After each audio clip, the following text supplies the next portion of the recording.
नमस्कार दोस्तों, stock market studies में फिर से एक बार आपको बहुत बहुत स्वागत है। तो आज मैं फिर से आपके सामने कुछ इंपॉर्टेंट कंपनी का अपडेट शेयर करने वाला हूँ।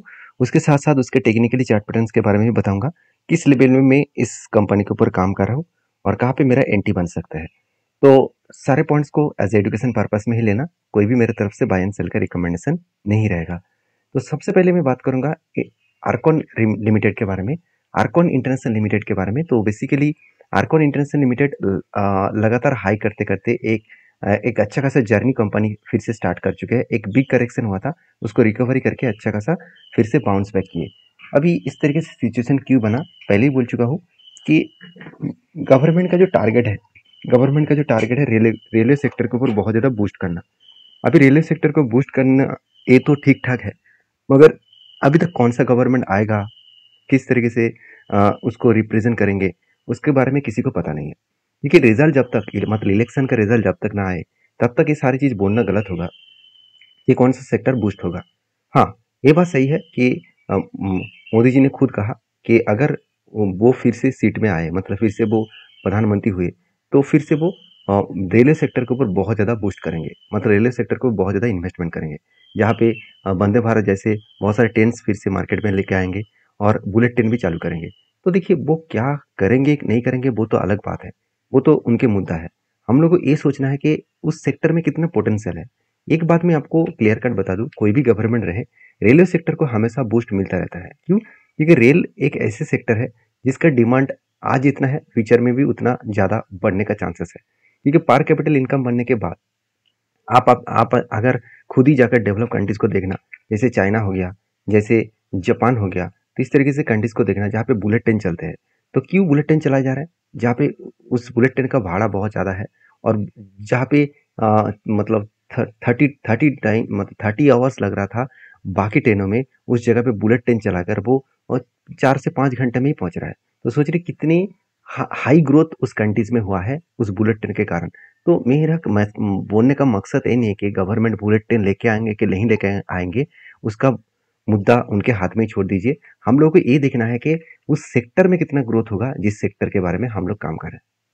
तो बेसिकली मैं रेलवे सेक्टर के ऊपर बहुत बुलिश हूँ, और आर्कॉन इंटरनेशनल के ऊपर पॉजिटिव इसीलिए हूँ क्योंकि इस कंपनी की जो बिजनेस है बहुत स्ट्रांगली मुझे देखने को मिलता है। क्योंकि अलग अलग कैटेगरीज के रेलवे के ऊपर, साथ ही साथ हाईवेज के ऊपर कंपनी काम कर, मतलब इंफ्रास्ट्रक्चर बिल्ड करने का काम करता है। तो इंफ्रास्ट्रक्चर इंडस्ट्रीज में इस कंपनी एक रेवोल्यूशन लेके आ सकते हैं। तो मुझे लगता है अभी करंट प्राइस जो 280 के आसपास है, यहाँ से और भी बहुत बड़ा जर्नी होने का चांसेस है, क्योंकि मार्केट कैप से 26,000 करोड़ के आसपास है। सोचिए 26,000 से अगर 1 लाख करोड़ बन गया, तो यहाँ पे कितना गुना आपको करंट प्राइस आपको दिखेगा, आप एक बार सोच सकते हैं जरूर। तो कंपनी की बेसिकली कंपनी का जो पी रेशियो है, पी रेशियो के बारे में बात करूँ तो वैल्यूएशन सस्ते में है, आर तो ठीक है, इनकम भी जबरदस्त है और डेप्थ भी एकदम 0.50 के नीचे है, मतलब एक कंट्रोल में है। अभी क्वार्टरली रिजल्ट के बारे में बात करूँ तो कंपनी का सेल्स का ग्रोथ लगातार बढ़ते चले गए। 3,700 करोड़ से 3,700 करोड़ बना, मतलब कंपनी का सेल्स तो ठीक ठाक है। एक्सपेंस को कंपनी कंट्रोल में रखा, उस बेसिस में कंपनी का नेट प्रॉफिट 256 करोड़ से 247 करोड़ बना, मतलब एक बेस्ट तरीके से कंपनी का नेट प्रॉफिट भी यहाँ पे देखने को मिला है। तो मुझे लगता है एक अच्छा खासा यहाँ पे सिचुएशन बनता हुआ देखने को मिले, एक अच्छा खासा ग्रोथ पोटेंशियल बनता हुआ देखने को मिल सकता है। तो प्रॉफिट थोड़ा सा कम हुआ, इसके लिए आपको चिंता नहीं करना है कि कंपनी बेकार हो गया, क्योंकि ईयर ऑफ ईयर बेसिस में आप देखेंगे तो प्रॉफिट कम नहीं हुआ, उल्टा पॉजिटिव में है। और ईयर ऑफ ईयर बेसिस में अच्छा खासा हर साल में कंपनी ग्रोथ करते चले जा रहे हैं। तो एक बिग पॉजिटिव है इस कंपनी के ऊपर। और रही बात इस कंपनी के सेल्स का ग्रोथ, अच्छा खासा देखने को मिला, प्रॉफिट का ग्रोथ भी अच्छा खासा देखने को मिला है, और रिटर्न ऑफ इक्विटी भी शानदार देखने को मिला। और जो सीएजीआर का परसेंटेज है वो भी आपको बेस्ट तरीके से रिजल्ट देखने को मिला है। इतने सारे पॉइंट पॉजिटिव क्यों है? क्योंकि रेलवे सेक्टर बहुत तेजी से एक्सपेंड करने वाला है।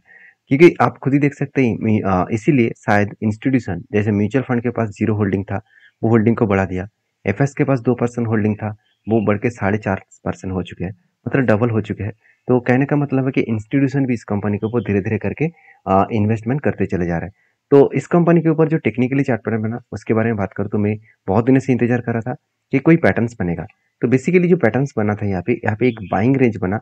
वो रेंज कुछ इस तरीके से कंटिन्यूसली बाइंग रेंज के बारे में बात करूँ तो आप देखेंगे 31% का रेंज बना था। तो 31% का जो रेंज बने, उस रेंज के बेसिस में मैं आपको बात करूँ तो कंपनी के ऊपर एक चीज़ को नोटिस करना, जब भी इस तरीके से रेंज बनता है जिसका लोअर साइड है, जहाँ पे जब भी उस लेवल को टच करते हैं तब मैं एंट्री लेता हूँ और मेरा हायर लेवल तक इसका टारगेट रहता है। तो यहाँ पे मेरा एंट्री हुआ और यहाँ पे एक मेरा टारगेट है। तो मुझे लगता है बेस्ट तरीके से एक एंट्री और टारगेट यहाँ पे मुझे मिला है। और दूसरी बात, यहाँ पे फिर से एक एंट्री और टारगेट लेवल मिलने जा रहा है जो कुछ इस तरीके से कब बना है और उसके बाद एक छोटा सा यहाँ पे हैंडल पैटर्न क्रिएट करेगा, करने के बाद ही यहाँ पे एक एंट्री बनेगा। तो मुझे लगता है अच्छा खासा एक जर्नी मुझे यहाँ पे देखने को मिल सकता है। बाकी आपकी क्या राय है जरूर मुझे कमेंट्स करके बताना। तो नेक्स्ट जो कंपनी उसका नाम है IRFC। देखिए IRFC one of my favourite company है। मैं फेवरेट इसीलिए बोलता हूँ क्योंकि एक ऐसे फाइनेंस कंपनी मुझे देखने को मिलता है जो फाइनेंस कंपनी खुद को अलग लेवल में रिप्रेजेंट करता है।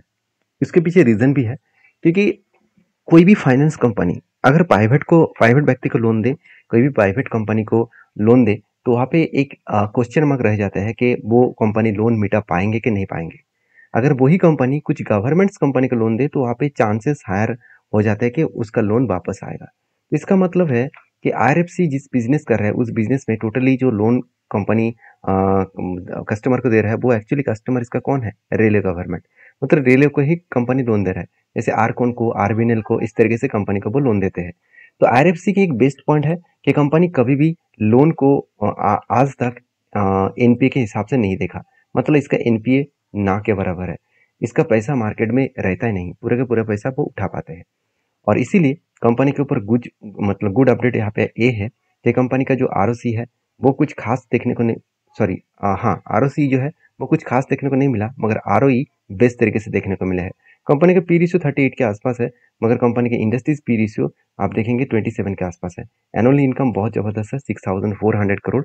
और कंपनी के प्रोमोटर के पास होल्डिंग्स भी 86% के आसपास देखने को मिला। मुझे लगता है बेस्ट तरीके से कंपनी का सिचुएशन यहाँ पे बनता हुआ देखने को मिला है। अभी कंपनीज के ऊपर जो क्वार्टरली रिजल्ट है जिसके लिए बहुत दिनों से हम लोग इंतजार किए, फाइनली वो रिजल्ट आ चुके हैं। आप खुद ही देख सकते हैं रिजल्ट में थोड़ा सा इस बार चेंजेस आया।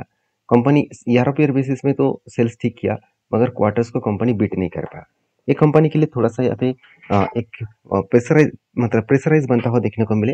उसके साथ साथ कंपनी के एक्सपेंस 47 से 34 तक देखने को मिले हैं। अभी ऑपरेटिंग प्रॉफिट मार्जिन के बारे में बात करें तो 99% आपको ऑपरेटिंग प्रॉफिट मार्जिन देखने को मिल जाएगा। मतलब बेस्ट तरीके से कंपनी के यहाँ पे सिचुएशन और रिजल्ट देखने को मिला है। नेट प्रॉफिट के बारे में बात करूँ तो आप देखेंगे तो 1200 करोड़ से 1700 करोड़ के आसपास यहाँ पे देखने को मिला है।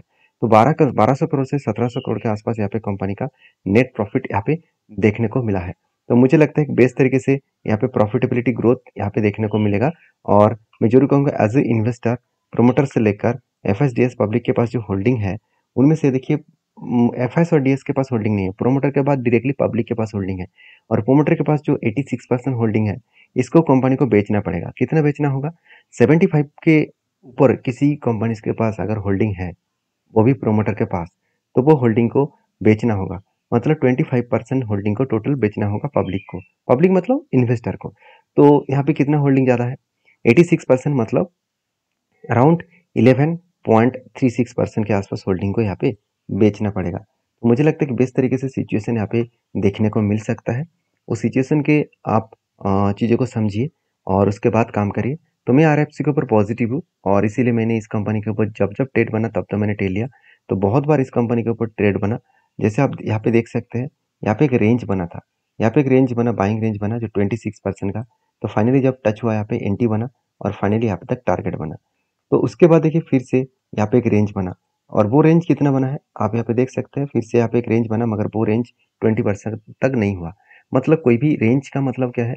कंटिन्यूसली बाइंग कैंडल बनना चाहिए, उस बाइंग कैंडल को मार्किंग करना। अगर बाइंग कैंडल 20% के ऊपर रेंज बने तो वहाँ पे एक एंट्री में लेता हूँ। किस तरीके से एंट्री लेता हूँ मैं आपको यहाँ पे समझा देता हूँ।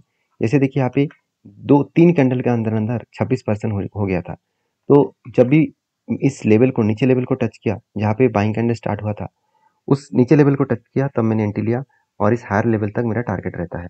तो फाइनली यहाँ पे टारगेट का अचीव किया। अभी इस कंपनी के ऊपर काम मैं कैसे करूँगा? देखिए फिलहाल के लिए मुझे एक कप दिखा, उसके बाद एक हैंडल पैटर्न अगर क्रिएट करे तो ही मैं यहाँ पे एंट्री लेने वाला हूँ। बाकी आपकी क्या राय है जरूर मुझे कमेंट्स करना। नेक्स्ट कंपनी उसका नाम है बीएससी लिमिटेड। तो बीएससी लिमिटेड के ऊपर एक बेस्ट पॉइंट आपको बता दूं। बीएससी के ऊपर सबसे ज़्यादा ट्रेड और सबसे ज़्यादा मतलब अकाउंट्स देखने को मिल चुके हैं। तो बीएससी एक रिकॉर्ड ब्रेक कर चुके हैं। और बीएससी के ऊपर गुड अपडेट यही है कि कंपनीज के ऊपर लगातार जो जर्नी हुआ था वो जर्नी अभी रुक चुके हैं, क्योंकि सेबी ने एक बहुत बड़ा झटका इस कंपनी को दिया, तो जिसके चलते थोड़ा सा प्रेशराइज तो है, मगर वो प्रेशर को फिर से वो रिकवरी जरूर कर लेंगे, क्योंकि एज ए इन्वेस्टर कंपनी के ऊपर आप देख सकते हैं। मैं चलो यहाँ पे दिखा देता हूँ कि इंस्टीट्यूशन कोई भी माल बेचने के लिए तैयार नहीं है। अगर कोई खराब रिजल्ट होता, कोई खराब इन्फॉर्मेशन होता, तो सबसे पहले इंस्टीट्यूशन ही माल बेचकर भाग जाते। मगर इंस्टीट्यूशन क्या किया, इस कंपनी के ऊपर कोई भी माल नहीं बेचा, कंटिन्यूसली इस कंपनी के ऊपर अच्छा खासा यहाँ पे इन्वेस्टमेंट किया है। तो बेसिकली कंपनी के ऊपर एक बिग जर्नी देखने को मिलेगा, एक अच्छा खासा जर्नी यहाँ पे देखने को मिल सकता है। तो बीएससी के ऊपर जो क्वार्टरली रिजल्ट इस बार आने का चांसेस था, वो किस तरीके से आए। देखिए, कंपनी ऑलमोस्ट डबल से भी ज़्यादा कंपनी का सेल्स बढ़ा है, तो एक अच्छी बात है, कंपनी के सेल्स डबल हो चुके हैं। एक्सपेंस को कंपनी कंट्रोल में रखा, उसके बाद नेट प्रॉफिट 89 करोड़ से 107 करोड़ बना, मतलब बेस्ट तरीके से कंपनी का प्रॉफिट ग्रोथ यहाँ पे देखने को मिला। ऑलमोस्ट डबल हो चुके हैं कंपनी का प्रॉफिट। और कंपनी के एज ए इन्वेस्टर के बारे में बात करूँ तो प्रोमोटर से लेकर एफआईडीएस पब्लिक, हर किसी के पास अच्छा खासा इन्वेस्टमेंट आपको देखने को मिल चुके हैं। तो मुझे लगता है बेस्ट तरीके से कंपनी का यहाँ पे मतलब जो ग्रोथ है बेस्ट तरीके से यहाँ पे देखने को मिला है। और अच्छा खासा इन्वेस्टर इस कंपनी के ऊपर निवेश इसीलिए किया क्योंकि कंपनी में पोटेंशियल बहुत ज़्यादा है, और कंपनी एशिया के सबसे पुराना एक्सचेंज है जहाँ पे ग्रोथ आपको हमेशा दिखेगा, क्योंकि एक्सचेंज के बिना तो कोई काम नहीं होगा। आपको अगर कोई भी ट्रेड करना है तो कोई भी ब्रोकर के साथ आप काम करें तो डायरेक्टली एक एक्सचेंज चार्जेस आपको देना ही पड़ेगा। आप कोई भी माल खरीदारी करें तो उसका एक एक्सचेंज चार्जेस आपको देना ही होगा। तो मुझे लगता है इस सिचुएशन को आपको समझ कर काम करना होगा, इस सिचुएशन को आपको सारी चीज़ को ऑब्जर्व करके काम करना होगा।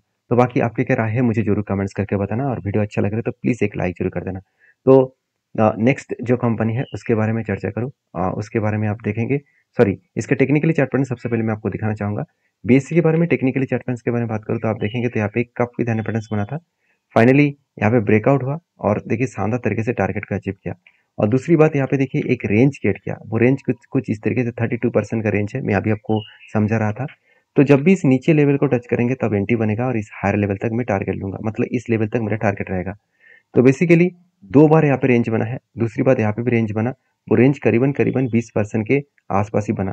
तो अब मुझे लगता है 20%, हाँ 20% हो चुके हैं, थोड़ा सा यहाँ पे नीचे भी आएगा। तो बेसिकली देखा है तो कंपनी का 20% के आसपास ही टारगेट है। तो यहाँ पे देखिए ऑलमोस्ट एंट्री हो चुके हैं, मगर इस एंट्री को मैं नहीं लूंगा क्योंकि इस एंट्री में थोड़ा सा मुझे फाइनलाइज नहीं मिला कि हाँ 20% ही जंप हुआ है, तो थोड़ा सा कम मुझे लग रहा है, तो इसलिए मैं इस एंट्री को इनिशिएट नहीं किया। मैं इंतजार कर रहा हूँ इस लेवल तक आने का, इस लेवल तक जब टच करेंगे तो यहाँ पे एंट्री बनेगा और इस हाई लेवल तक टारगेट बनेगा। तो बाकी आपकी क्या राय है जरूर मुझे कमेंट्स करके बताना।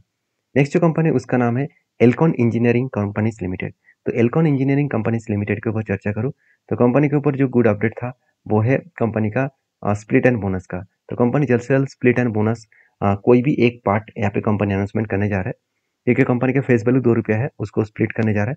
तो अगर स्प्लिट आए तो एक्स्ट्रा बेनिफिट आपको मिलेगा। तो इस कंपनी के ऊपर रिसर्च करिए, उसके बाद काम करिए। देखिए मैं कोई सिविल रजिस्टर पर्सन नहीं हूँ, मेरे सारे पॉइंट्स एज एजुकेशन पर्पस में है। अगर आपको काम करना है तो चीज़ों को समझिए, उसके बाद काम करिए। तो मिलते हैं नेक्स्ट वीडियो में, तब तक के लिए धन्यवाद।